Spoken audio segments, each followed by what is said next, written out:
Life is nothing but B to D.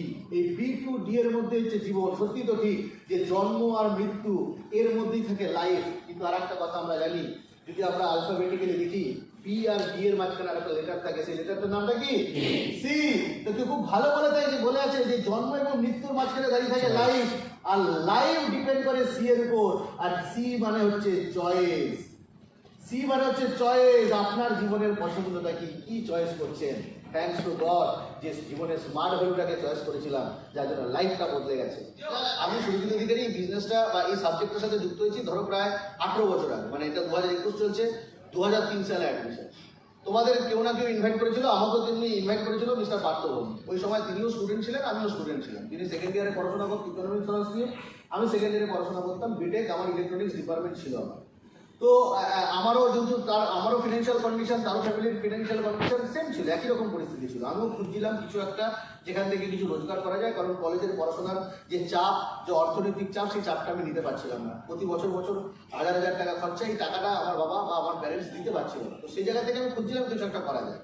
তো ওই সময় থেকে পার্থ আমাকে ইনভাইট করেছিল যে এরকম একটা প্ল্যাটফর্ম আছে যেখান থেকে কিছু রোজগার করা যায়। আমি খুঁজছিলাম, তো অটোমেটিক্যালি ইনভাইটেশনটা একদম ঠিকঠাক হয়ে গেছিলো। সেখান থেকে আমি প্রোগ্রামটা শোনার পর প্রথমেই আমি অ্যাডমিশন নেওয়ার জন্য মানসিক স্থিরতা তৈরি করে ফেলি যে আমি অ্যাডমিশন নেবো। আমি ডিসিশনটা ইয়েস নিয়ে ফেলি।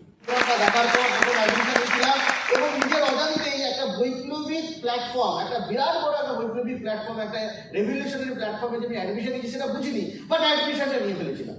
ওই যে জীবনের ওই সিদ্ধান্ত, আমি মনে করি আজকে আমার বয়স প্রায় 40 ছুঁই, জীবনে যত বড় বড় সিদ্ধান্ত নিয়েছি তার মধ্যে যদি সব থেকে বড় কোনো সিদ্ধান্ত হয়ে থাকে, সব থেকে ভালো কোনো সিদ্ধান্ত হয়ে থাকে, সেটা 18 বছর আগে নেওয়া স্মার্ট ভ্যালুতে নেওয়া অ্যাডমিশন। তো তোমাদের আজকে যে অ্যাডমিশন যে সুযোগ বা যে তোমরা অ্যাডমিশনটা যেটা নিয়েছো আজকে স্মার্ট ভ্যালুতে, তোমরা হয়তো এর গুরুত্বপূর্ণতা বা এর যে কতটা গভীরতা, কত ভালো একটা সিদ্ধান্ত নিচ্ছ তার হয়তো অতটা ডিপলি না আন্ডারস্ট্যান্ড করতে পারলেও হয়তো ইন ফিউচারে গিয়ে তোমরা ডেফিনেটলি করবে, এটা আমার বিশ্বাস। যে কামিং ডেজে সামনে যত দিন আসছে তত ভালো করে তোমরা বুঝতে পারবে যে তোমাদের নেওয়া এই সিদ্ধান্তটা কতটা ভালো সিদ্ধান্ত ছিল। তো যাই হোক, অ্যাডমিশন নেওয়ার পর কি হতে থাকলো আমি এক এক করে বলতে থাকি।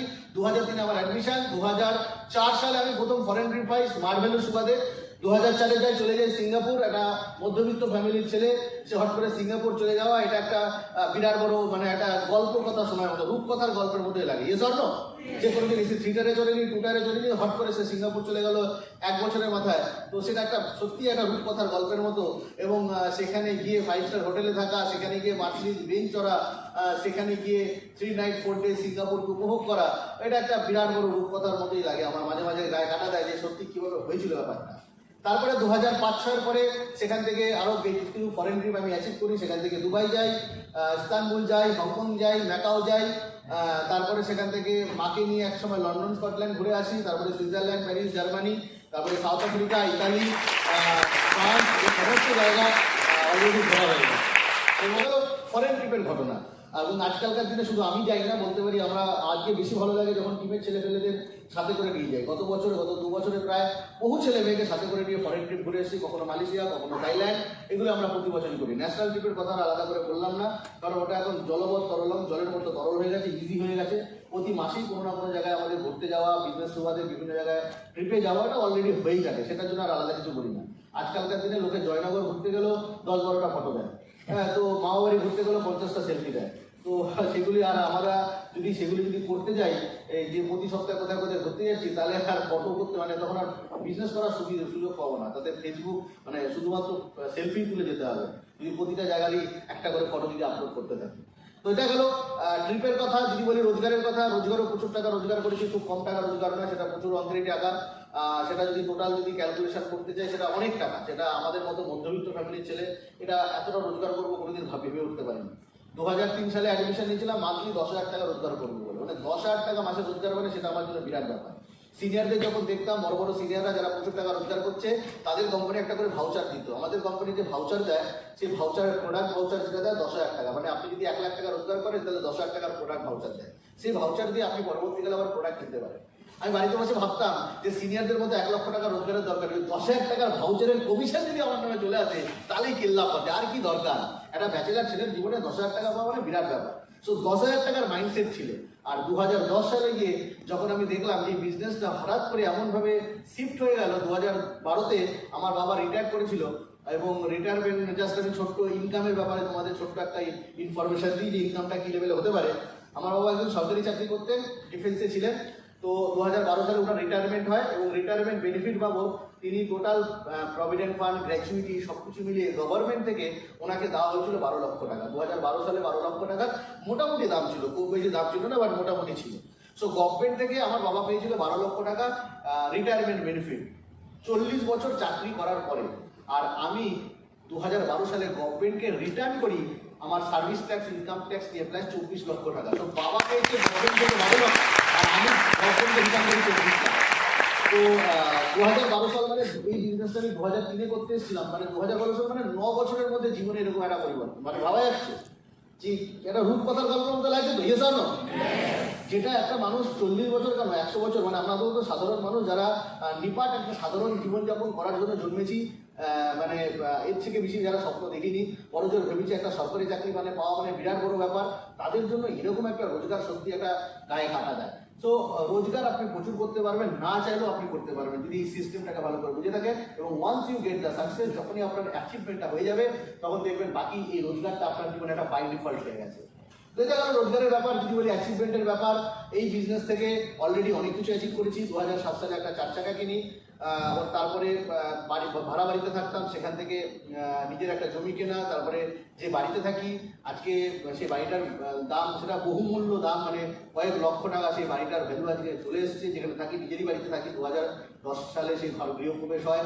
তারপরে আরও ফ্ল্যাট কেনা, তো সেগুলি তো রয়েছে। যদি বলি ইন্স্যুরেন্স, সেগুলি আজকে মৃত সুরজিৎ অধিকারী মানে জীবিত সুরজিৎ অধিকারীর থেকে মৃত সুরজিৎ অধিকারীর দাম অনেক বেশি, কারণ সে মরে গেলে তার ফ্যামিলি তার থেকে কয়েক কোটি টাকা রোজগার করবে। সো ইন্স্যুরেন্স যদি ভ্যালু বলি সেটা অনেক বেশি। সো অর্থনৈতিক গেল, বাকি রইল অর্থনৈতিক হলো বা সুরক্ষা বলো, ফ্যামিলি সুরক্ষা বলুন, ঘোরা বলুন, এনজয়মেন্ট বলুন, এই সব জায়গা থেকে আজকে যদি দেখা যায় লাইফটা একটা বিরাট জায়গায় পৌঁছে গেছে। এবং তার পাশাপাশি যদি বলি ভেতরকার স্যাটিসফ্যাকশন, এটা একটা অদ্ভুত ব্যাপার যে এমন একটা ব্যবসা আমরা করি যেখানে লকডাউন মার্কেটে হাজার হাজার ছেলেমেয়েরা যারা বড় বড় জায়গায় চাকরি করতো, আমার যারা বন্ধু বান্ধব যারা বিভিন্ন জায়গায় যারা বিটেক কমপ্লিট করার পর সারা পৃথিবী জুড়ে বিভিন্ন জায়গায় চাকরি বাকরি করতেন, যখন তাদেরকে টেনশনে কাঁদতে দেখেছি, যখন তাদের মুখে চোখে মুখে বিভৎসতার ছাপ, চোখে মুখে দেখছি ডিপ্রেশনের ভর্তি, যে আর ভাই ভাল লাগছে না, ভাই চাকরি করতে আর পারছি না, তার উপর টেনশন, না জানি কখন কি হয়, হয়তো এখনই আমাকে গ্রিন লেটার হাতে হয়তো ধরিয়ে দিল, পিঙ্ক লেটার হাতে হয়তো ধরিয়ে দিল,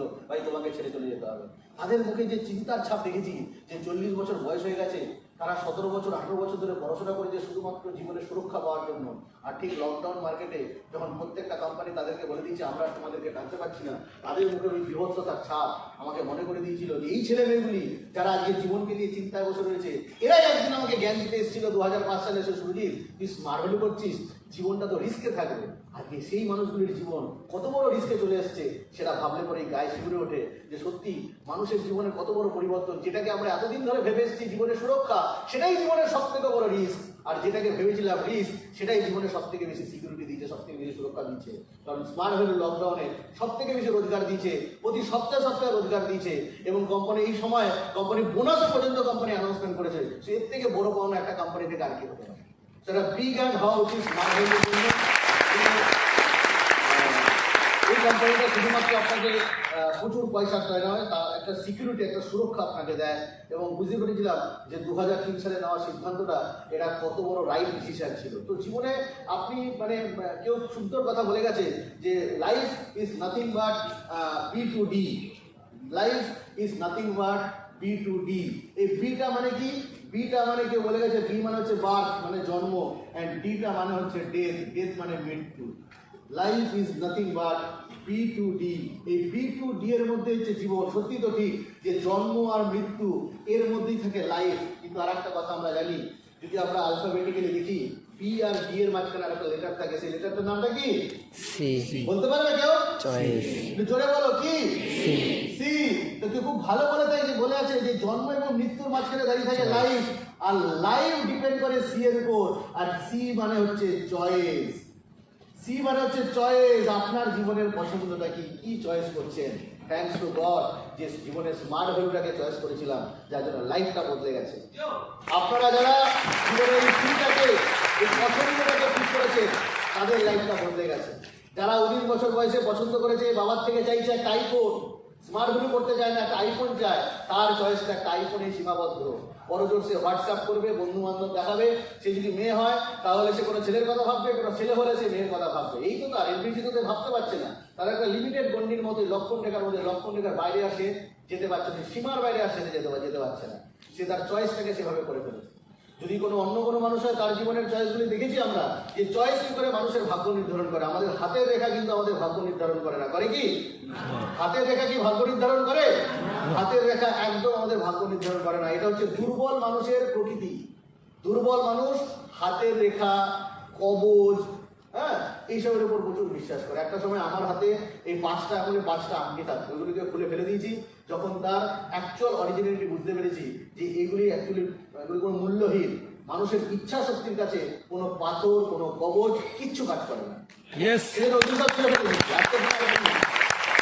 ইচ্ছা শক্তির কাছে সবকিছু হার মেনে যায়।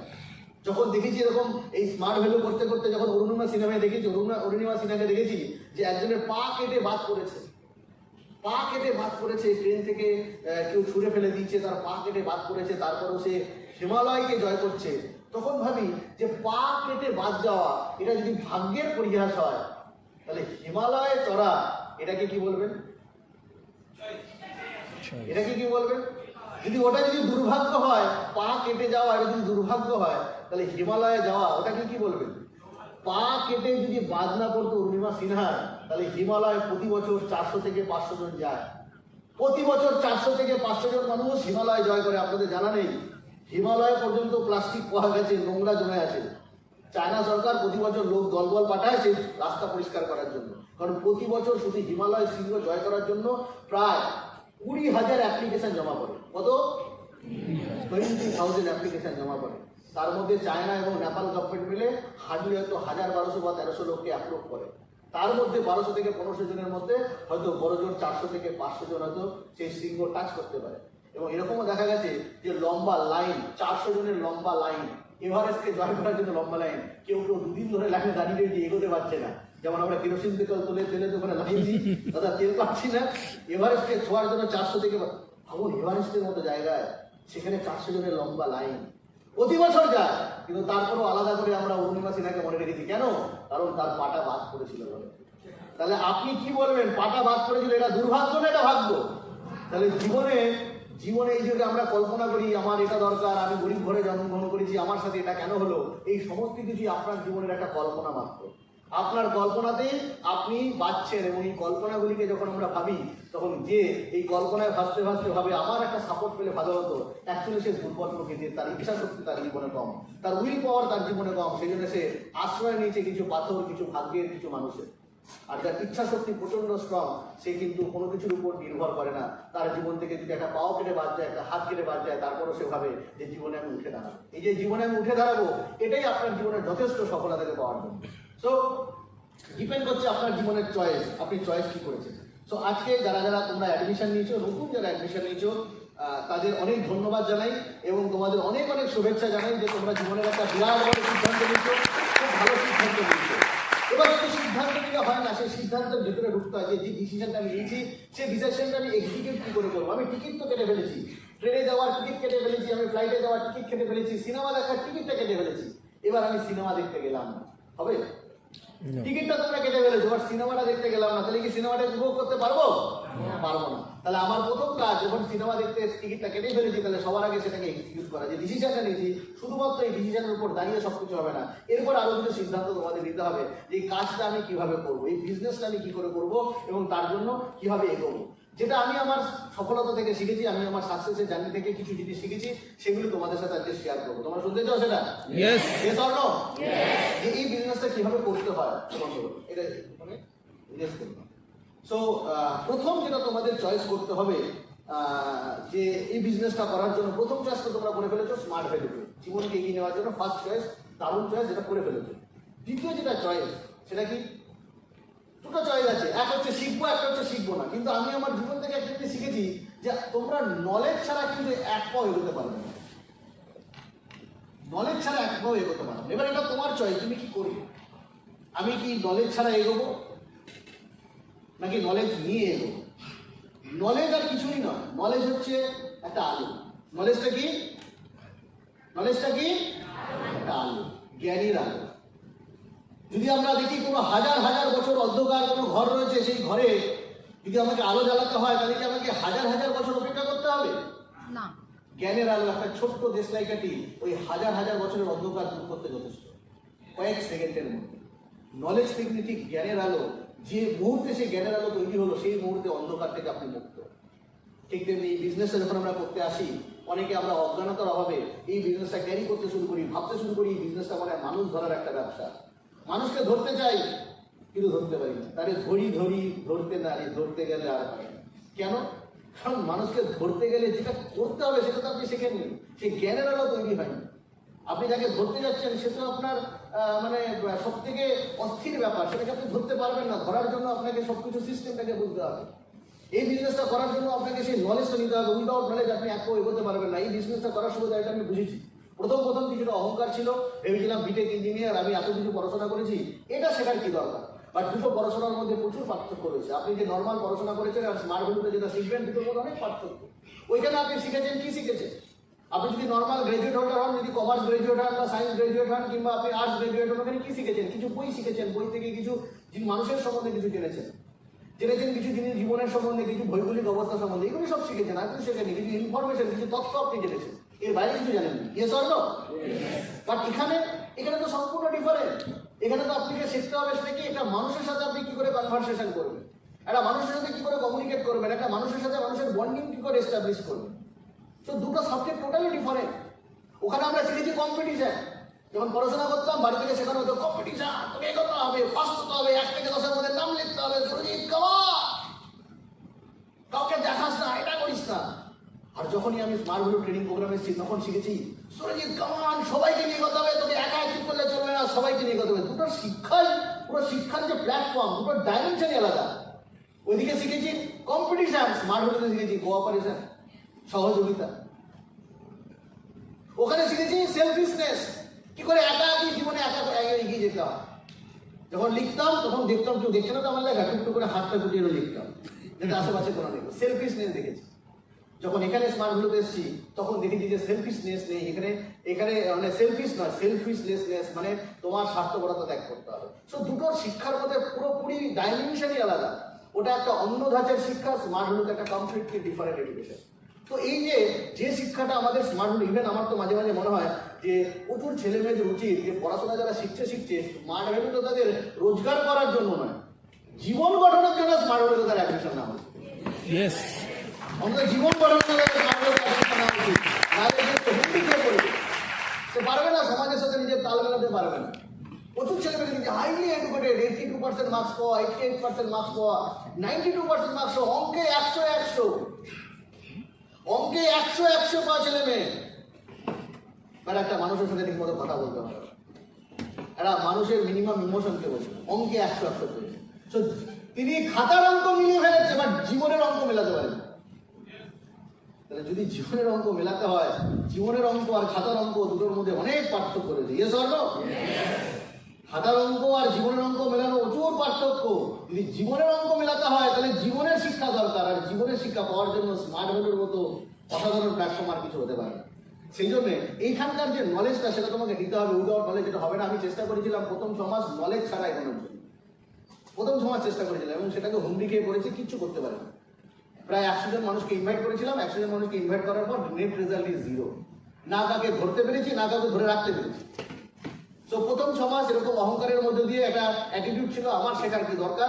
এই অ্যাপ্রোচ যদি কেউ তোমাদের কারো থেকে থাকে, যদি ভেবে থাকো এই বিজনেসে এসেছে ধর তক্কা মার পেরে কুলজা সিনসিন সুপার লোটো ছপ্পর পার্কে কর্মনেগা করোপতি, এরকম একটা কনসেপ্ট, এই ভাবনা চিন্তা নিয়ে যদি কেউ এসে থাকো তাহলে আমি বলবো তুমি সরি, তোমার প্ল্যাটফর্মটা ঠিক, বাট তোমার চিন্তা ভাবনাটা রং। ওই চিন্তা ভাবনাকে কিন্তু একটু রেকটিফাই করার দরকার আছে, ওটাকে সিস্টেমের সাথে ফ্রিকোয়েন্সি ম্যাচ করানো দরকার আছে। যেমন রেডিও যদি রং, যদি 106 বা 106 নম্বর বা 98.3 রেডিও এফএম তোমাকে চালাতে হয়, তাহলে তোমাকে রেডিও কাটাটা ঠিক 98.3তেই তোমাকে টিউন করাতে হবে। ঠিক তেমনি যদি স্মার্ট ভ্যালুতে তোমার সাকসেস চাই, তাহলে তোমার ব্রেনের যে টিউনিংটা আছে ওটা স্মার্ট ভ্যালুর মতো টিউনিং করতে হবে। তোমার মতো করে টিউনিং করলে ঘ্যার ঘ্যার ঘ্যার ঘ্যার আওয়াজ আসবে, ঠিক মতো তুমি গান করতে পারবে না। তো যদি স্মার্ট ভ্যালুর মধ্যে নিজের ব্রেনটাকে টিউনিং করতে হয়, তাহলে স্মার্ট ভ্যালুর টিউনিং ফ্রিকোয়েন্সি, প্রথম ফ্রিকোয়েন্সি হচ্ছে নলেজ। ওই নলেজের সাথে নিজেকে টিউন করাতে হবে, বিজনেসটা শিখতে হবে। কি কি শিখবো এখান থেকে? বিজনেসটাকে শিখবো। নলেজে আমি কি কি শিখবো? নলেজের কোনো শেষ নেই, তাও মিনিমাম কিছু নলেজ যেগুলো আমাদের নিতেই হবে, যেটা ছাড়া আমি এগোতে পারবো না। নলেজ দু ধরনের হয়, নলেজ দু ধরনের, দুটো জায়গা থেকে আমরা নলেজ তৈরি করতে পারি। একটা হচ্ছে থিওরিটিক্যাল থিওরি, আর একটা হচ্ছে প্র্যাকটিক্যাল। নলেজ দু ধরনের, এই দুটো জায়গা থেকে আমাদের নলেজ তৈরি হয়। কি কি জিনিস আরেকবার তোমরা রিপিট করো? নলেজ কটা থেকে হয়? দুটো। কি কি জিনিস? থিওরি আর প্র্যাকটিক্যাল। তো থিওরি কোনটা? থিওরি হচ্ছে যেগুলো আমরা বই থেকে পাই, পড়াশোনা করি, থিওরি, রাইট? সেগুলো যে থিওরি, কিংবা এই যে ট্রেনিং প্রোগ্রাম থেকে তোমরা যেটা পাচ্ছ, এগুলো সব থিওরি। কারণ যেগুলো আমি বলছি, যে ভাব থেকে বলছি, যে অভিজ্ঞতা থেকে বলছি, এগুলি কিন্তু তোমাদের মধ্যে নেই। আমি যে ভাব থেকে, যে অভিজ্ঞতা থেকে বলছি, এটা কিন্তু আমি এক্সপিরিয়েন্স করেছি, ওই জীবনটা আমি কাটিয়েছি, তুমি কাটাওনি। সেজন্য আমার মুখ থেকে যেটা পাচ্ছ একটা থিওরি, ওটা প্র্যাকটিক্যাল নয়। বাট আমি সেটা প্র্যাকটিক্যালি কাটিয়েছি বলে আমি সেটা বলতে পারছি ঠিক মতো। তো আমার কথাটাকে ধরে নিয়ে যদি তুমি আরেকজনকে শোনাও, তাহলে সেটা কিন্তু সেকেন্ড হ্যান্ড এক্সপিরিয়েন্স হবে, তার কিন্তু প্রভাব বা তার ইম্প্যাক্ট কিন্তু তোমার টিমে সেভাবে পড়বে না। এই কাজটাই প্রচুর ছেলেমেয়ে করতে চায়। তারা কি করে? এরকম কিছু থিওরি শিখে নিয়ে সেটার মাধ্যমে পুরো বিজনেসটাকে অপারেট করতে চায় বা এগিয়ে নিয়ে যেতে চায়। আমি না অমুক লোকের কাছ থেকে ওটা শুনেছি, অমুক লোক অমুক বলেছে, তমুক লোক তমুক বলেছে। এটাকে বলে অনেকটা দালালির মতো কাজ। দালালরা কিরকম করে? অন্যের জমি আরেক জমির কাছে বিক্রি করে। বিক্রেতা এবং ক্রেতা এই দুজনই হচ্ছে অ্যাকচুয়ালি ইনভলভ, ফিনান্সিয়ালি ইনভলভ। বিক্রেতার জমি আছে, ক্রেতার কাছে পয়সা আছে, এই দুজন দুজনকে কমিউনিকেট করতে পারছে না, দালাল এসে উপস্থিত যে এই দুজনের মধ্যে কমিউনিকেট করে দিলাম। এই স্বর্ণ ঠিক তেমনি নলেজের ব্যাপারে যারা ধরো নিজে খুব উদাসীন থাকে, তার ব্যাপারটা ঠিক ওরকম হয়। যারা নিজে থেকে প্র্যাকটিক্যালি জ্ঞান আহরণ করে না, প্র্যাকটিক্যালি যারা মার্কেটে কাজ করে না, তাদের অবস্থা ঠিক এরকম। তারা অমরনাথদার কথায় বা সায়নদের কথায় বা সুশোভনদার বা পঙ্কজদা বা অলোক ঘোষের কথায় তারা কি করে সেই কথাগুলিকে ডুপ্লিকেট করায়। নিজের কোনো এক্সপিরিয়েন্স নেই, নিজের কোনো অভিজ্ঞতা নেই, নিজস্ব কোনো ভাবনা চিন্তা তৈরি করতে পারেনি। তার পরিস্থিতি কিরকম? ইধার কামাল উধার। অমরনাথদার ট্রেনিং টিমকে দিচ্ছে, অলোক ঘোষের ট্রেনিং টিমকে দিচ্ছে, সুরজিৎদার ট্রেনিং টিমকে দিচ্ছে, নিজের কিছু নাই। তো এই ভাবনা চিন্তা যদি থাকে, তাহলে সেই থিওরিটিক্যাল নলেজ দিয়ে লাভ হবে না। এই থিওরি আর প্র্যাকটিক্যাল দুটোর একটা মিশেল দরকার, দুটোর একটা কম্বিনেশন দরকার। থিওরিতে আমি কি কি শিখবো? থিওরিতে শিখবো আমাদের কোম্পানি সম্বন্ধে, জানবো যে কি এই কোম্পানিটা, এই কোম্পানিটা কি, এই কোম্পানিটা কিভাবে কাজ করে, রাইট? এই কোম্পানির ইন্ডাস্ট্রির পরিচয়টা কি, এই ইন্ডাস্ট্রি কি করে রান করছে, এটাকে আমাকে বলতে হবে।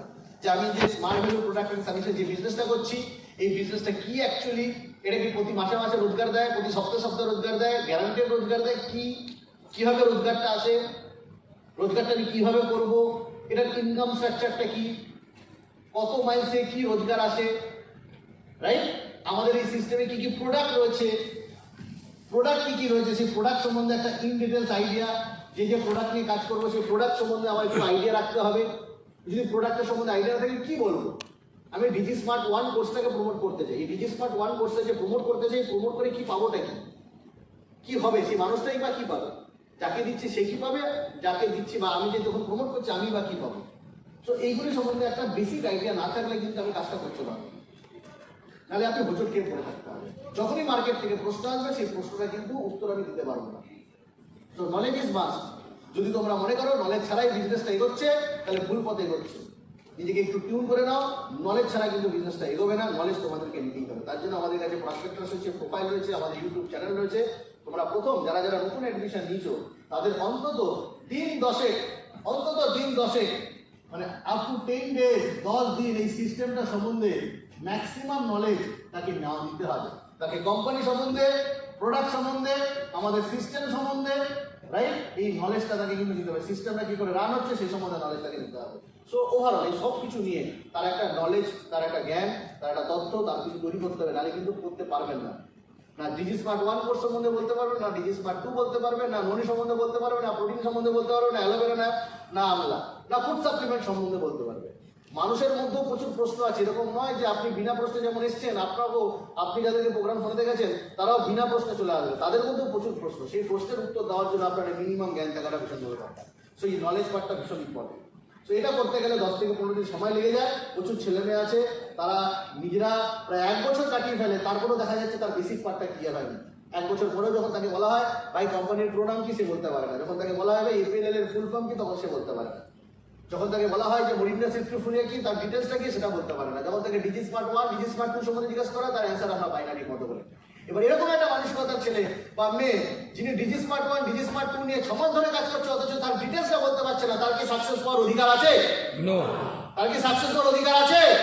একদম নেই। তাহলে তাকে কি বলবেন? 6 মাস ট্রেনিং থাকার পরে, 6 মাস বই সমস্ত কিছু পাওয়ার পরে তার কাছে সময় নেই, যে 6 মাসের মধ্যে সময় হলো না যে মিনিমাম তার প্রোডাক্ট সম্বন্ধে জানা। অ্যাকচুয়ালি সে কি, তাকে কি বলবেন? Most casual person. এবার যদি ক্যাজুয়াল পার্সন হয়, সেই ক্যাজুয়াল পার্সন যদি জীবনে সব থেকে বড় ভালো সিদ্ধান্ত নিয়ে থাকে, সেই সিদ্ধান্ত নিয়ে তাকে কোনো রেজাল্ট দিতে পারবে? তো সিদ্ধান্তটা শুধুমাত্র নিলে হয় না, শুধু সিনেমার টিকিটটা কাটলে হয় না, সিনেমাটা বসে দেখতে হয়, উপভোগ করতে হয়। উপভোগ তারাই করবে যারা তাদের জার্নিটা নলেজ থেকে স্টার্ট হয়েছে। আমার প্রথম সমাজ এভাবেই নষ্ট গেছিল, প্রথম সমাজ এভাবে নষ্ট গেছিল, বিজোর নলেজ বিজনেসটা করেছিলাম, বাট তারপর থেকে আর পিছনে ফিরে তাকাতে হয়নি, কারণ বিজনেসটা নলেজের মধ্যে থেকে এসেছে। বুঝতে পারলাম ব্যাপারটা? সেকেন্ড মোস্ট ইম্পর্টেন্ট থিং, নলেজের পরে যে পার্টটা আসছে যে নিজের চাহিদাকে বুঝতে হবে, তার ডিজায়ার। আপনার নিজের প্রয়োজনটাকে বুঝুন, নিজের প্রয়োজন, নিজের নিডগুলিকে বুঝুন। যে মানুষের জীবনের প্রয়োজনীয়তা নেই, প্রয়োজনীয়তা ফুরিয়েছে, অনেক ছেলে মেয়ে আছে যাদের কোনো প্রয়োজনীয়তা নেই, এই মুহূর্তে সে কোনো প্রয়োজন বোধই করছে না। তার বাবা মার প্রচুর টাকা রয়েছে, প্যারেন্টস প্রচুর টাকা রেখে দিয়ে গেছে, কিংবা কোনো পুরনো সম্পত্তি রয়েছে, কিংবা তার এমন কিছু আছে যেখান থেকে সে রেগুলার লেভেলে কোনো না কোনো প্রয়োজনীয়তা সে মিলে যাচ্ছে। সে যদি স্মার্ট ভ্যালু করতে আসে, তার দ্বারাও দেখেছি স্মার্ট ভ্যালু খুব ভালো করে হয়। আমাদের কেন হয়েছে, যেটা আমি বললাম যে আমি কি শিখতে পেরেছি আমার নিজের জীবন থেকে দেখেছি, যখন নিজেকে নিয়ে পর্যালোচনা করেছি, তখন দেখলাম নিজের জীবনে একটা প্রয়োজনীয়তা ছিল, একটা ভয় ছিল, একটা আর্থিক ভয়, পয়সার ভয়, রোজগার যদি না করতে পারি তাহলে জীবনটা কি হবে, তার একটা ভয়। এই ভয়টাই একটা পরিণত হয়েছিল প্রয়োজনীয়তা। যখন মানুষের ভেতরে এই ভয়টাই থাকে না, তখন সে প্রয়োজন অনুভব করে না, তখন জীবনটাকে ওই স্রোতের মতো চলতে থাকে শুরু করে। স্রোত যেদিকে বইছে, নদীর যেরকম ভাবে বইছে, সে নদীর মতো করে বইতে শুরু করে। সেখান থেকে সে কোনোরকম কিছু ওই নদীর মতো করে চলছে। পড়াশোনা করছিস, কেন করছিস জানি না, কেন গ্র্যাজুয়েশন করছিস জানি না, কেন তুই বেকার হলি সরকারের জন্য, কেন তোর জীবনটা হলো জানি না। মানে তার জীবনটা একটা এমন খাতে বইছে, তার কোনো কিছুতেই উদাসীন, লাইফ নিয়ে উদাসীন। তো এরকম যদি কোনো পার্সনকে থেকে থাকে যার কোনো প্রয়োজনই তৈরি হয়নি, সে কিন্তু এই বিজনেসটা করতে পারবে না। প্রয়োজনটা তৈরি করাটা ভীষণ দরকার, যে জীবনের প্রয়োজনটাকে বোঝা। জীবনের প্রয়োজন, বয়স বাড়ছে, যারা তোমরা অ্যাডমিশন নিচ্ছ, আমাদের এখানে কিন্তু ছোট ছোট খোকাদের অ্যাডমিশন করানো হয় না, 18 বছর ছেলে মেয়েদের অ্যাডমিশন করানো।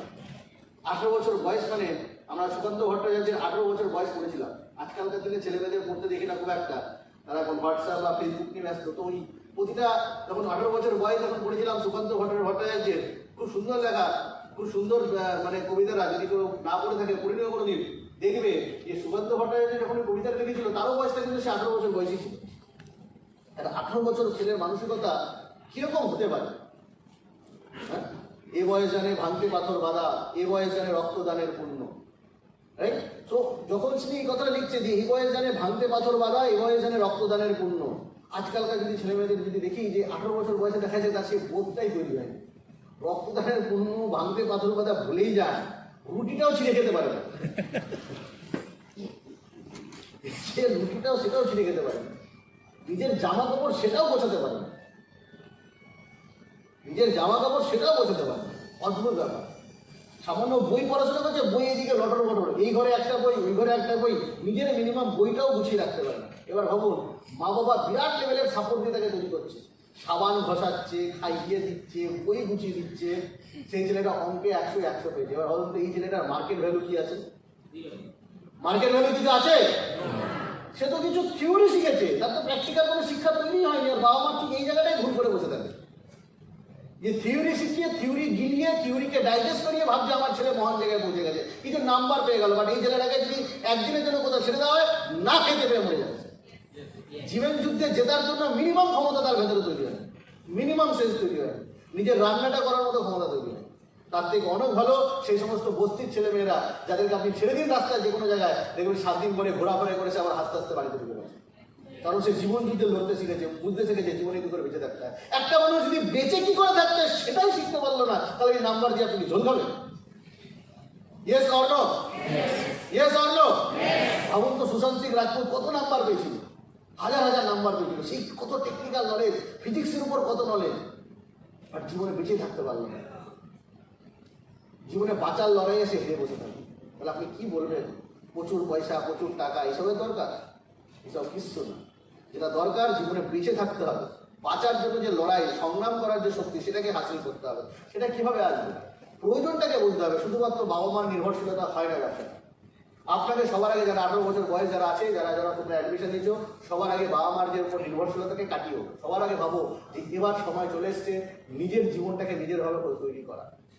এই নির্ভরশীলতা থেকে বেরিয়ে এসে নিজের পায়ে দাঁড়াতে শেখো, এবং এই 18 বছর বয়স পর্যন্ত তুমি নিজের সাপোর্টটা পেয়েছো, এবার নিজে আস্তে আস্তে ভাবতে শুরু করো যে আমি আমার বাড়ির লোককে আস্তে আস্তে সাপোর্টটা দেবো।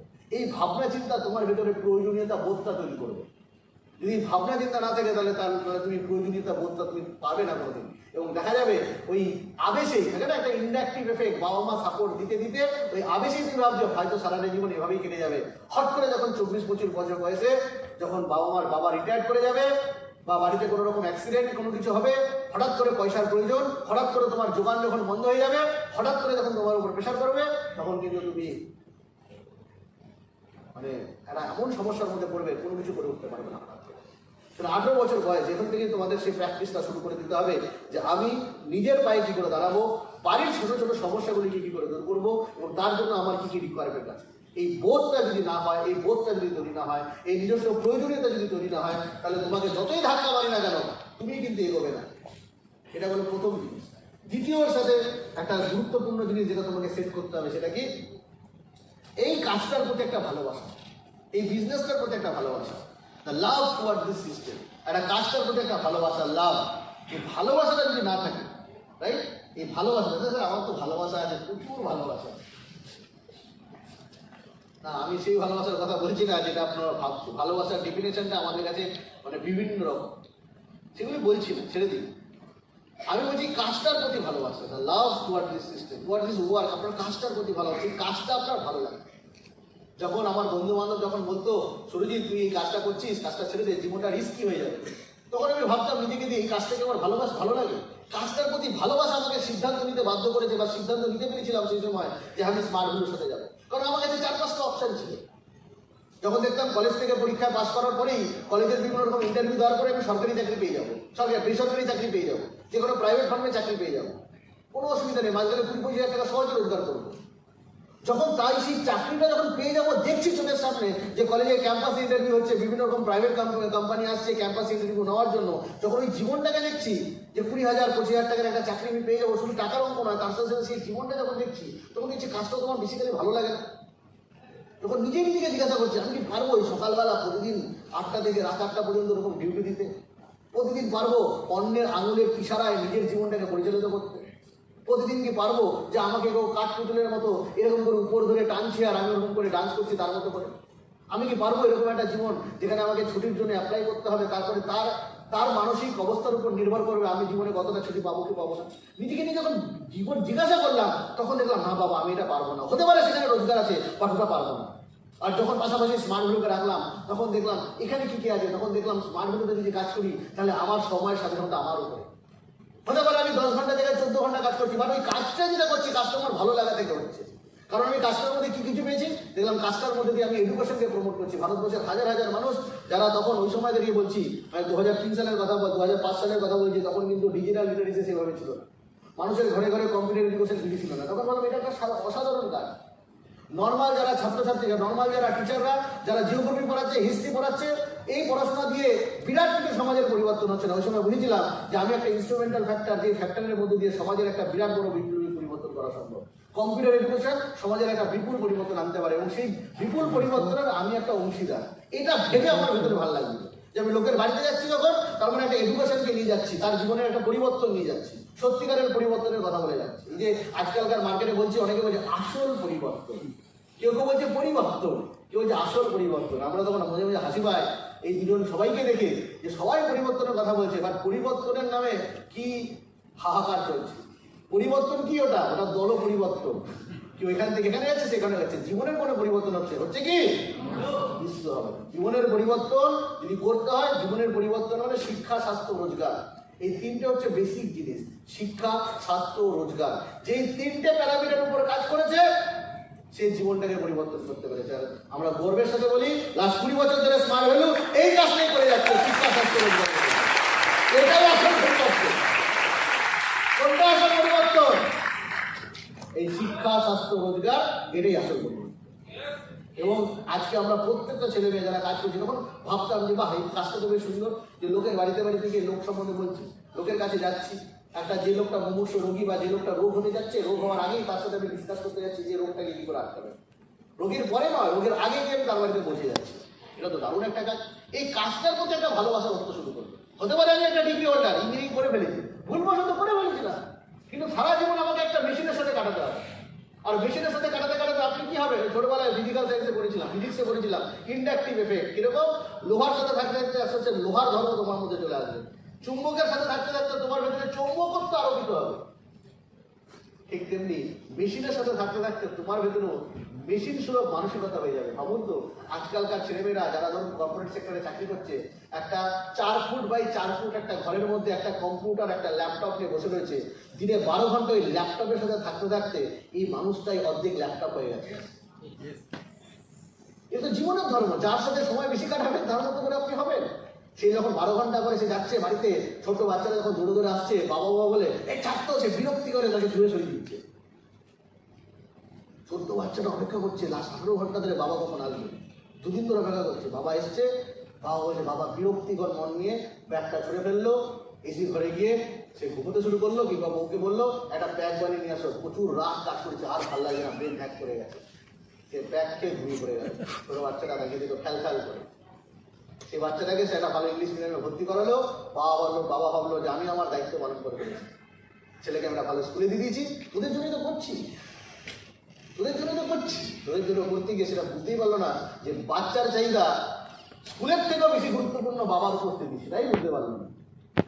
ভাবুন, এই কাজগুলি কিন্তু সো কল্ড শিক্ষিত মানুষরা দিনের পর দিন করে যাচ্ছে, তারপরেও সময়ের স্বাধীনতা যে প্রয়োজন, এই বোধটা তার ভেতরে আসেনি। কেন জানেন? কারণ ছোটবেলা থেকে সে শুধুমাত্র অঙ্কে 100 পেয়েছে, জীবনের অঙ্কে ডাহা পেয়ে, জীবনের অঙ্কে ডাহা পেয়ে। স্মার্ট ভ্যালু ট্রেনিং প্রোগ্রাম সেখানে দরকার। সো প্রয়োজন মানে নিড, আপনি প্রয়োজনটাকে বুঝুন এবং লাভ, কাজটা প্রতি ভালোবাসা যে একদিনে হবে না, সেটার জন্য আপনার দরকার নিজেকে বারবার করে জিজ্ঞাসা করা। যারা আমরা এখানে আসি তাদেরকে বলা, প্রত্যেককে বলি একটা ড্রিম সেট করতে, লক্ষ্য স্থির করতে, যে আমার জীবনের লক্ষ্য কি। তোমরা যারা এসছো, যারা নতুন অ্যাডমিশন নিয়েছো, তারা প্রথমে নিজের প্রয়োজনীয়তাকে বোঝার চেষ্টা করো যে তোমার প্রয়োজনগুলি কি কি। তোমার নিজের প্রতি কিছু দায়িত্ব রয়েছে, তোমার নিজের ফ্যামিলির প্রতি কিছু দায়িত্ব রয়েছে, আত্মীয় পরিজনের প্রতি কিছু দায়িত্ব রয়েছে, সামাজিক কিছু দায়িত্ব রয়েছে। এই দায়িত্বগুলি বোধগুলি একটু জাগরিত করো, এই দায়িত্ব বোধগুলি একটু জাগাতে হবে সবাইকে। জাগাতে পারলে তবেই কিন্তু প্রয়োজনগুলি বুঝতে পারবে। নাহলে শুধুমাত্র সোকাল তোমাকে বলে ফেললাম যে আগামী 3 মাস পরে তুমি একটা মোবাইল কিনবে, এটাই তোমার ডেস্টিনেশন, 6 মাস পরে একটা বাইক কিনবে, এটাই তোমার ডেস্টিনেশন। এভাবে হয় না ব্যাপারটা। আমরা যারা এখানে তোমাদের দেখছো, যারা যারা জেগেছি, নিজের প্রয়োজনে জেগেছি, কেউ কাউকে জাগাতে পারেনি। পরিস্থিতি আমাদের চিন্তা ভাবনা জেগেছে। একটা সময় পর্যন্ত আমার তো ধাক্কা মেরে মেরে মেরে মেরে মেরে মেরে কাজ করাতে হতো। পারতো বলতো ইনভাইট কর, করতাম না, কারণ আমার প্রয়োজন আমাকে সেই জায়গায় নিয়ে যেতে পারতো। প্রয়োজনে বাবা চাকরি করছে, পয়সা পেয়ে যাচ্ছে, হয়ে যাচ্ছে। যে মুহূর্তে বাবা বলো আর পয়সা দিতে পারবো না, তখন প্রয়োজনটা বেড়ে গেল, তখন বুঝলাম এবার নিজের রাস্তা নিজেকেই খুঁজে ফেলতে হবে। যখন মনের ভেতরে আস্তে আস্তে শুরু করলো, আরে দিদির বয়সটাও বাড়ছে, সেখান থেকেও তাকেও বিয়েটা দিতে হবে, বাবার এই রোজগার তা দিতে পারবো না। যখন মা একদিন এসে শেয়ার করলো, বাবা ঠিক মতো করে কাজটা কর, যা তোর পরিস্থিতি তাতে করে ভাবতে পারে বাবার ভরসায় যদি থাকিস তাহলে কিন্তু জীবনে কোনো কিছু কিন্তু এগোবে না। এই স্বল্প টাকা রোজগার দিয়ে না, দিদির বিয়ে না, কোনো কিছু সম্ভব না, তোকেই কিন্তু দায়িত্ব নিতে হবে। যখন সেই বোধটা আসলো, তখন মনে করতো আমার ভাবতে সত্যিই তো এবার আমাকে এগোতে হবে। এই যে একটা প্রয়োজন বোধ, এই যে একটা নিড, একটা বোধ, এই বোধটা কিন্তু তখন আমাদের ক্ষেত্রে তখন ওই ধাক্কার কাজ শুরু করবে। যারা সিনিয়রদের ধাক্কায় কাজ করে, সেই ধাক্কা যেদিন বন্ধ হয়ে যাবে সেদিন আপনিও স্টপ হয়ে যাবে। যদি ভেতর থেকে সেই ধাক্কা আসবে, এই প্রয়োজনটা ভেতর থেকে আসবে যে আমার কিছু বেসিক নিড রয়েছে, বেসিক প্রয়োজন আছে, এই প্রয়োজনটা আমাকে মেটাতে হবে। সেটা আমার ফ্যামিলি, আমার সমাজের বেশ কিছু প্রয়োজন আছে, সেটা আমাকে মেটাতেই হবে।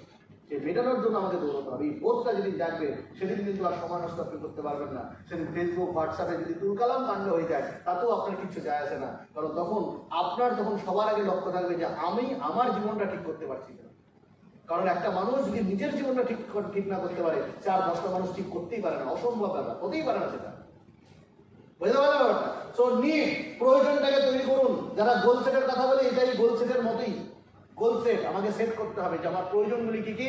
1, 2, 3, 4, 5, 6, 7, 8, 9, 10, 10টা পয়েন্ট লিখে রাখবো যে 10টা পয়েন্ট আমার প্রয়োজনগুলি কি কি। আগামী 1 বছর, 2 বছর, 3 বছর, 4 বছর, 5 বছরের মধ্যে আমার প্রয়োজনগুলি কি কি। এই 6 বছরের প্রয়োজনের মধ্যে আমি লিখে রাখবো আগামী 6 মাসের মধ্যে কোনটা কোনটা আমার প্রয়োজন, আগামী 1 বছরের মধ্যে কোনটা কোনটা, আগামী 1.5 বছর, 2 বছরের মধ্যে কি কি প্রয়োজন। এগুলি সব আমি আমার ডায়েরিতে লিখে রাখবো এবং এইগুলি আমার জীবনের আমাকে পরিচালনা করার একটা অস্ত্র বা আমাকে পরিচালনা করার এনার্জি রূপে এগুলি কাজ করে। বুঝতে পারলাম ব্যাপারটা? এবং এটা সম্পূর্ণ আপনার প্রয়োজন ভিত্তিক হবে। এটা গেল এটা। এবং কাজটার প্রতি ভালোবাসা। ভালোবাসাটা কি? কাজটা আমি একটা ভালো কাজ করছি, কাজটা যে ভালো কাজ করছি বোধটা, তখন দেখবেন কাজটার সাথে আপনার একটা অ্যাটাচমেন্ট তৈরি করে দেবেন। যদি কেউ আমরা কোনো জিনিসের প্রতি অ্যাটাচ হয়ে যাই, কোনো জিনিসের প্রতি ভালোবাসা তৈরি হয়ে যায়, তখন সেটাকে আমরা আঁকড়ে ধরার চেষ্টা করি। Yes or no? Yes or no? কাজটা আঁকড়ে ধরার চেষ্টা করি। আর যদি ভালোবাসা না থাকে তাহলে একটা মেকানিক্যাল বস্তু হয়ে যাবো আমরা। ভালোবাসা কিন্তু একটা মেকানিক্সের মধ্যে একটা বলতে পারেন একটা সম্পর্ক তৈরি করে। ভালোবাসার একটা বন্ডিং। ঠিক তেমনি মার্বেলের সাথে আপনার ভালোবাসা, এটা কিন্তু একটা বন্ডিং। আমাদের কিন্তু সেই বন্ডিংটা তৈরি হয়ে গেছিল এবং তার জন্য এই কাজটা করতে গিয়ে যখন কিচ্ছু ছিল না, এই ওয়েস্ট বেঙ্গল থেকে কিসের জন্য আমরা চলে গেলাম কোথায় না, আমরা আসামের ত্রিপুরা গিয়ে কাজ করি। এই ওয়েস্ট বেঙ্গল থেকে আমরা সাউথ ইন্ডিয়াতে গিয়ে কাজ করবো, সেখানে কোনো অফিস নেই, কোনো সেন্টার নেই, কিসের তাগিদে চলে গেছে। একটা দুটো জিনিস, এখন উইল পাওয়ার ইচ্ছা সত্ত্বে স্মার্ট ভ্যালুর প্রতি ভালোবাসা, এই স্মার্ট ভ্যালুর মেসেজ সারা ভারতবর্ষে ছড়িয়ে দেবো। তখন হাজার হাজার লোক যদি আমাদের সামনে যদি এসে বলতো এটা হয় না, তখন আমাদের ভালোবাসা আমাদেরকে নিয়ে গেছে, না হয় এটা বেকার লোক এ কাজই করতে হয়। সব চিন্তা সুশান্ত ধর এখান থেকে কাজ করতে করতে কোথায় চলে গেছে না, ত্রিপুরায় চলে গেছে। ত্রিপুরায় আমার কোথায় গেছে? ত্রিপুরায় এমন এমন জায়গায় চলে গেছে, সেই জায়গাগুলির নাম কোনোদিন আপনি খুব কম শুনবেন, যেগুলির ম্যাপে যদি আইডেন্টিফাই করা খুব মুশকিল। অমরনাথ চলে গেছে ত্রিপুরার কোন প্রান্তর গ্রামে, এই চিন্তা ভাবনা করা যায় না। কোথায় কোথায় চলে গেছে লোক, কিসের টানে চলে গেছে, ভালোবাসা চলে গেছে। তারপরে একটা সার্টেন টাইম করে তাদের কাছে অপশন ছিল জীবন অনেক কিছু করার, কারণ তখন তার অন্য কিছু আর শুট করতো না, তাকে তার কিছু ভালো লাগবে না, তার অন্য কিছু করতে সে পারতো না। ভালোবাসাটা তখন তৈরি হয়ে গেছে, আঁকড়ে ধরার চেষ্টা করছে। ঠিক তেমনি তোমাদেরও সেটা দরকার। এই দুটো জিনিসের ভীষণ গুরুত্বপূর্ণ প্রয়োজন। তো যারা তোমরা অ্যাডমিশন নিয়েছো, তোমাদের প্রথম স্টেপ হওয়া উচিত নলেজ, এই সিস্টেমটা সম্বন্ধে বেসিক নলেজটা নেওয়া। তারপরে সময় তোমার দেওয়া উচিত যে তোমার নিজের প্রয়োজনগুলিকে আইডেন্টিফাই করা। এই প্রয়োজনগুলো যখন আইডেন্টিফাই হয়ে যাবে এবং 1 থেকে 10 পর্যন্ত সাজিয়ে রাখো তোমার প্রয়োজনগুলি কী কী।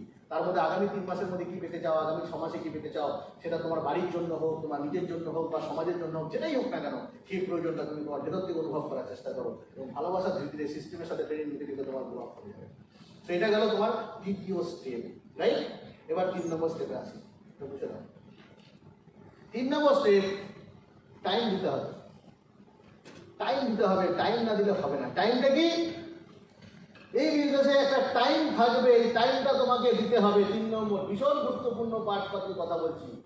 টাইম,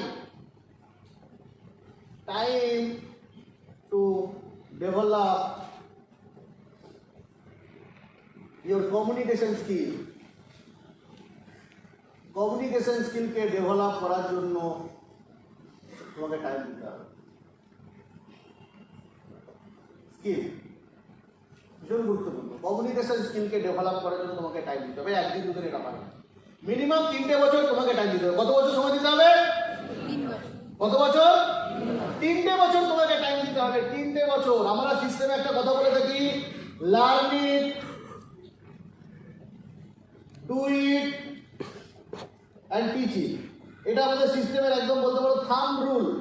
এটা আমরা বলে থাকি, learn it, do it and teach it. এই লার্নিং অ্যান্ড ডু ইট, এই দুটোই অ্যাকচুয়ালি নলেজ তৈরি করে। এই দুটোই অ্যাকচুয়ালি নলেজ তৈরি করে। মানে শিখবো, থিওরিটিক্যাল শিখবো, প্র্যাকটিক্যালি করবো। এই দুটো করার মধ্যে দিয়ে, শেখা এবং করা দুটোর মধ্যে দিয়ে যে অভিজ্ঞতাটা তৈরি হয়, সেটাই হচ্ছে অ্যাকচুয়াল লার্নিং। এটা হচ্ছে অ্যাকচুয়াল লার্নিং।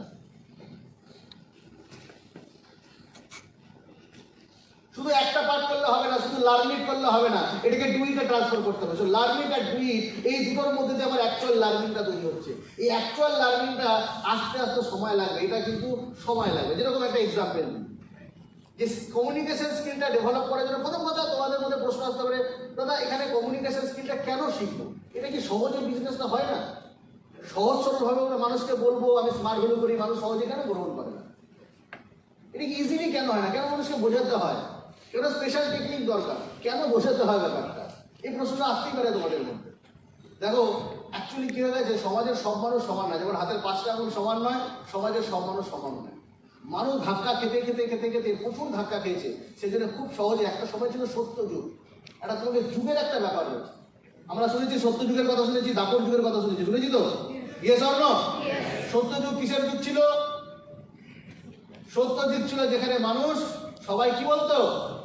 সত্য কথা বলতো, সেখানে মিথ্যের কোনো স্থান ছিল না, সত্যি কথাটাই ন্যাচারাল ছিল।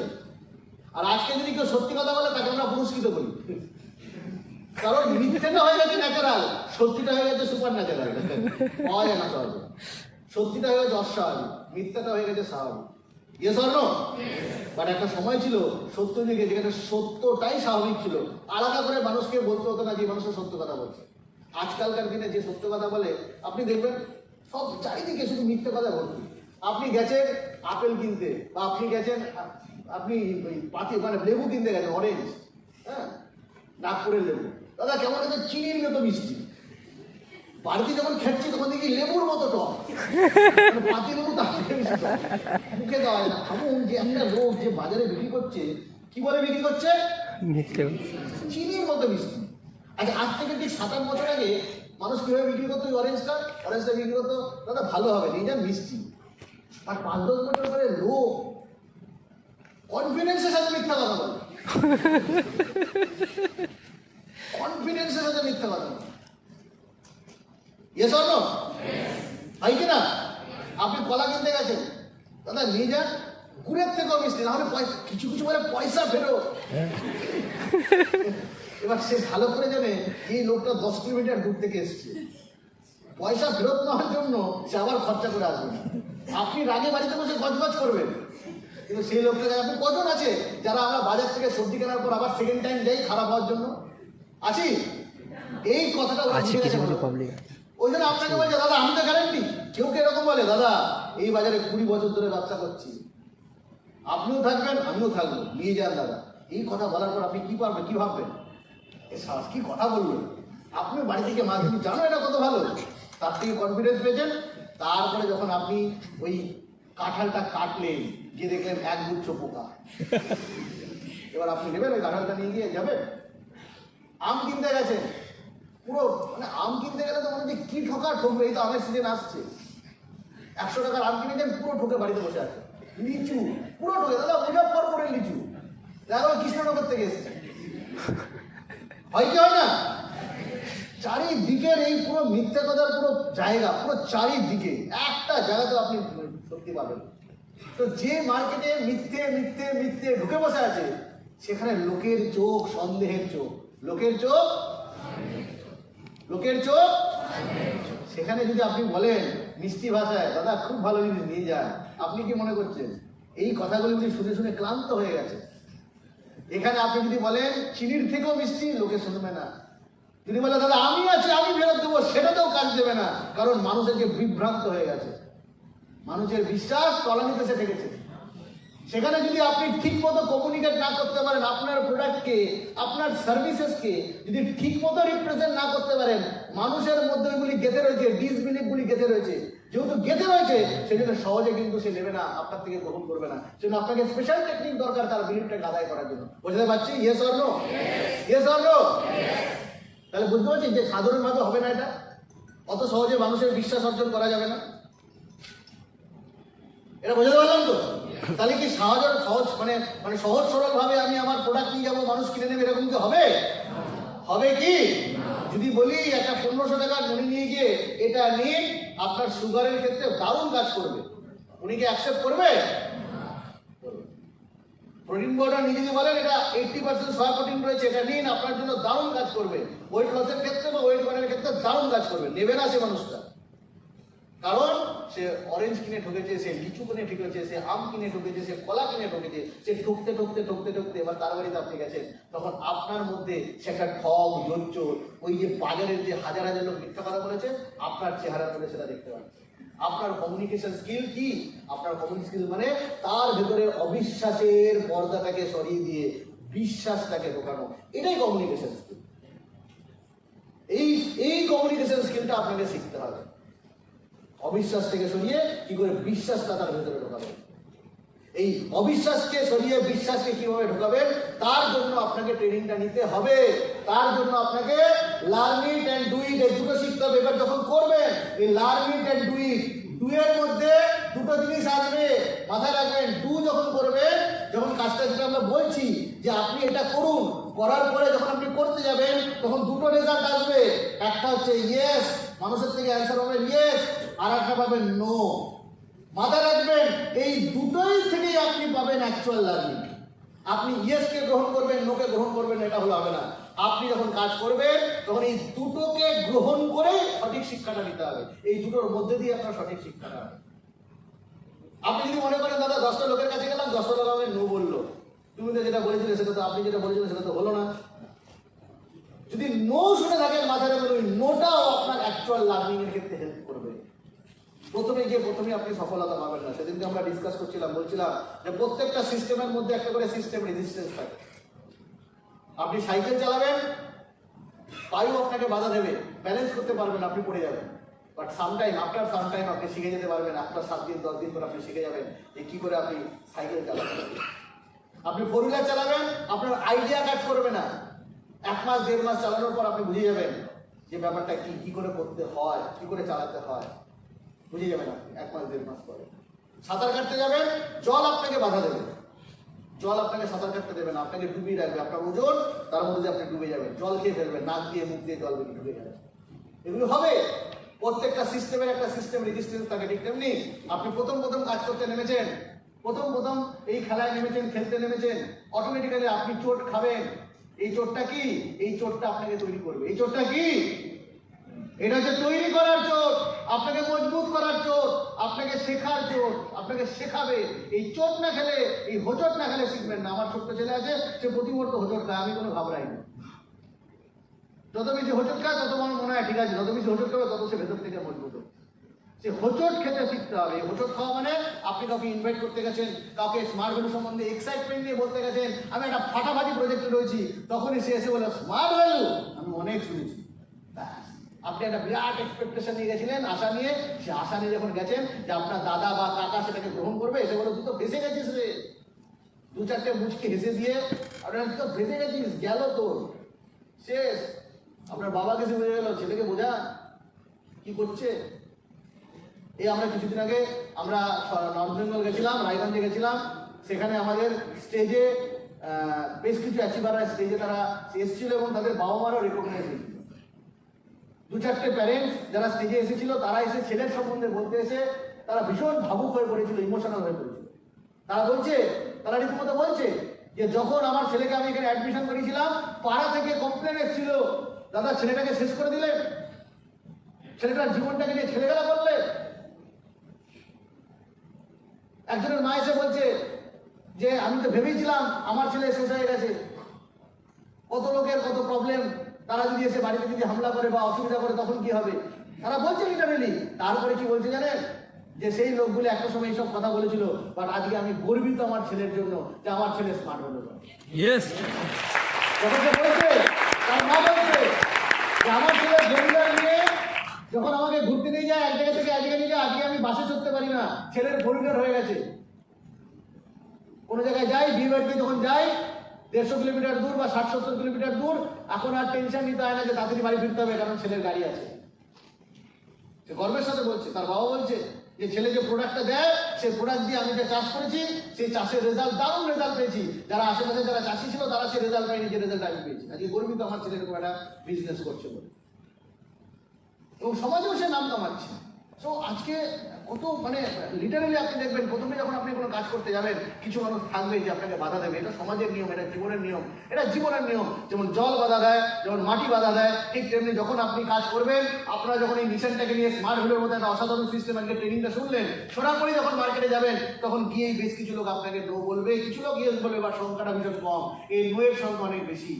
এই ইয়েস আর নো এই দুটোই আপনাকে শুনতে হবে। ইয়েস এর সামনে যখন ইয়েস বলবে তখন উচ্ছ্বসিত হব না, আর যখন নো বলবে তখন আমি ভেঙে পড়বো না। এই মানসিকতা রাখতে হবে। যখন নো বলবে তখন তখন কি করবো না, আর যখন ইয়েস বললে তখন তখন উচ্ছ্বসিত হবো না। এই একটা নিউট্রাল স্টেজে যদি নিজেকে রাখতে পারি তাহলে দেখবেন আপনি এই ব্যবসাটা শিখে পড়েছেন। দুটোতেই আপনি থাকবেন কি, দুটোতেই আপনি থাকবেন নির্বিকার, দুটোতেই থাকবেন নির্বিকার। মাথায় রাখবেন, কারণ আপনি শিখতে এসছেন। যে মানুষটাকে বলা হলো তুমি ক্রিকেট শিখতে যাও, জীবনে কোনোদিন ক্রিকেট খেলেনি, তাকে বল আর ব্যাট দিয়ে মাঠে পাঠিয়ে দেওয়া হলো এবং তাকে বললো তুমি শেখার জন্য খেলছো, প্র্যাকটিস করার জন্য শিখছো। সেজন্য তুমি মাঠে যাও। তার কাছে কিন্তু আঘাত পেলেও সেটা শেখা, আবার হট করে একটা বল 6 হয়ে গেল সেটাও কিন্তু তার কাছে শেখা। দুটোই সে শেখার জন্য শিখছে। সে কিন্তু বড় চ্যাম্পিয়নশিপ খেলার জন্য নয়, শিখছে, মাঠে আছে শুধু শেখার জন্য। ঠিক তেমনি আগামী 3টে বছর তোমাদের প্রত্যেককে মাঠে থাকতে হবে, তাতে রেজাল্ট নো হোক কিংবা ইয়েস হোক, দুটোর ক্ষেত্রে 3টে বছর মাঠে থাকতে হবে। তোমরা শেখার জন্য মাঠে আছে, এটাকে মাঠে রাখতে হবে। এই শেখার জন্য মাঠে থাকা এটা ভীষণ গুরুত্বপূর্ণ। এটা কিন্তু আমরা করেছি, শেখার জন্য মাঠে থাকা। তাতে যাই হোক না কেন, বিরাট কিছু পেলে উচ্ছ্বসিত হতাম না, উচ্ছ্বসিত হব না, আর বিরাট নেগেটিভ খেলেও আমি ভেঙে পড়বো না, বা আমি মানে ডিস্ট্রেস হব না, মুখের ভেতরে যাতে চিন্তার ভাজ না। তো এই দুটোই কিন্তু আমাকে অ্যাকচুয়াল লার্নিং এ নিয়ে যাবে। তো ইয়েসটাও দেবো, যেভাবে আমি ইয়েসটাকে গ্রহণ করেছি সেভাবে আমরা নোটাকেও গ্রহণ করবো। যদি এটা করতে পারি তবেই হবে আমার actual learning. So time to develop. এই 3টে